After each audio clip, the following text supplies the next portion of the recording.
Thank you. Okay, so I think I've got 3 more poems since we have some time. So with Walt Whitman, I've also been studying the modernists in general, and so in some of my poems, you'll kind of hear little snippets that have been inspired by some of the modernist poems, and in this one, I think, I guess you'll have to figure out where it is in this poem, but there's a little reference to Carlos Williams Carlos. Doe. I never really expected to forgive myself for killing an animal in the dark of night. Rather, I expected to one day receive forgiveness from the buck himself, whose face I saw as if it were magnified when my vehicle suddenly struck him. The sound of metal shrinking into itself, a bright white light ingrained in my memory, as if the moon came bursting down in an effort to save him from the catastrophe of what it is to be human, invading the quiet, interrupting grace. Yes, another deer poem is in the making, because across the way is a doe standing in drought, reaching her tongue up to tree leaves. I want to be rid of confessions. Each step she takes, rings of water expand across the murky body, exposing roots and hidden stones. I want to exist without guilt. I want to be her. A woman recently said to me, "Your eye sees the beauty," and I want to ask, why does it also see so much sorrow?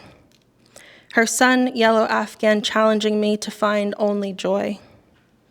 The doe is seeking refuge from the heat now, entangled in thin branches and ankle-deep water. So much depends upon the quiet she carries with her, how it reaches out to me. I try my best not to make a sound.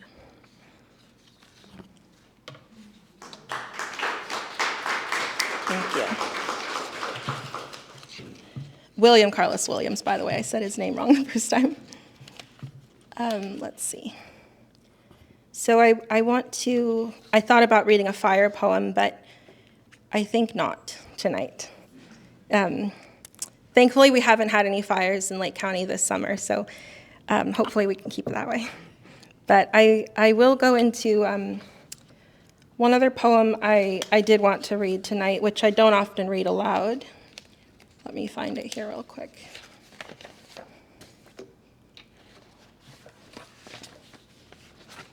Bear with me just a moment.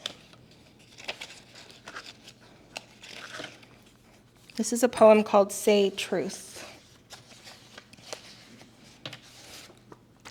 which was also written around the same time I wrote The Roofs of Mouths for Nothing. Say truth. I say fresh-cut zinnia and basil sit in tap water before me. I say maidenhair, lush and bottle green, sit on a wooden pedestal.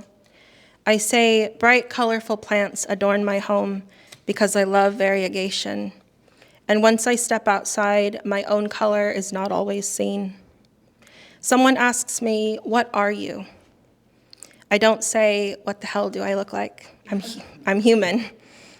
I politely state, I'm Mexican, I'm Mojave. I was born here, if you're wondering. I do not say I'm on my own homeland. I am rooted in bloodshed. This land is my land. I say snake plant, spider plant, a piece of moss-covered oak wood. I say I am closer to these entities in spirit than any other humans. I say I can list pretty things and still can't determine if what I say really matters. I'm leaving out significance. The white page is distracting. Thank you.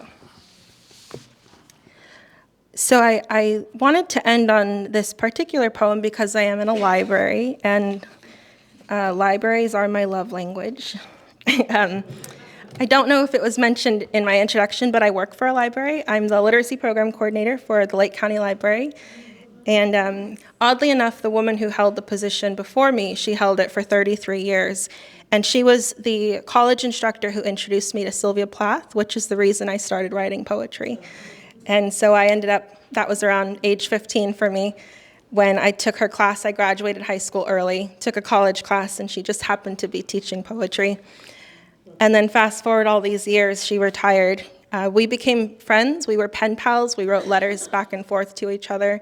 I never knew what she did for a living until I applied for the position, and she called and said, "Hey, I wanted to recommend you for this." So when I began working for the library, I was really given kind of a new awareness about literacy and low literacy in America, and particularly in California and Lake County. And when I'm thinking about our democracy and some of the issues that perhaps were around when Walt Whitman was writing his poems, and how we're experiencing those types of issues consistently now in today's age, one thing that we're still struggling with is literacy. There's so many adults who cannot read or write at a functioning level. And so it's something I really hold dear to my heart, because when I read my own poems now, I realize there's so many people that can't read poems.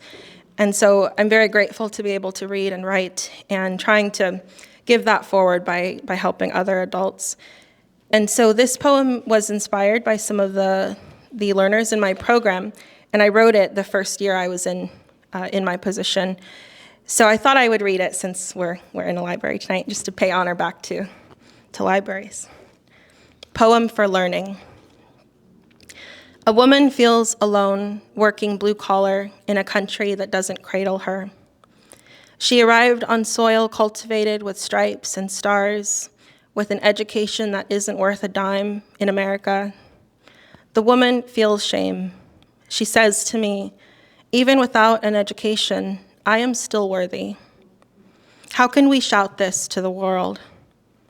A man feels humiliated after losing his wife. He can't remember how to write a check.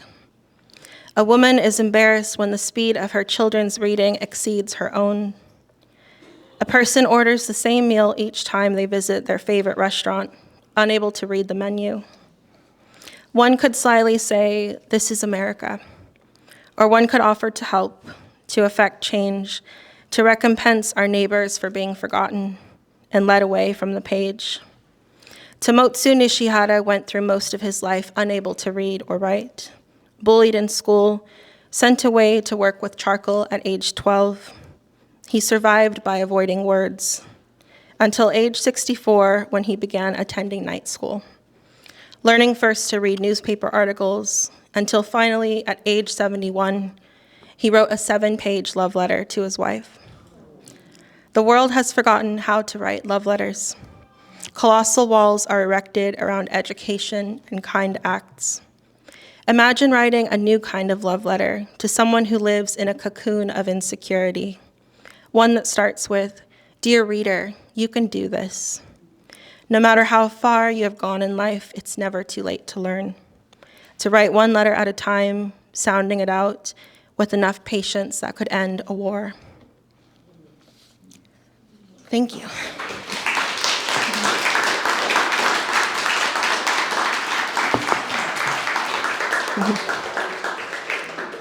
Thank you so much for having me and for listening to my work. I've been kind of following along on social media with how the other weeks have gone, so it's an honor to be a part of this.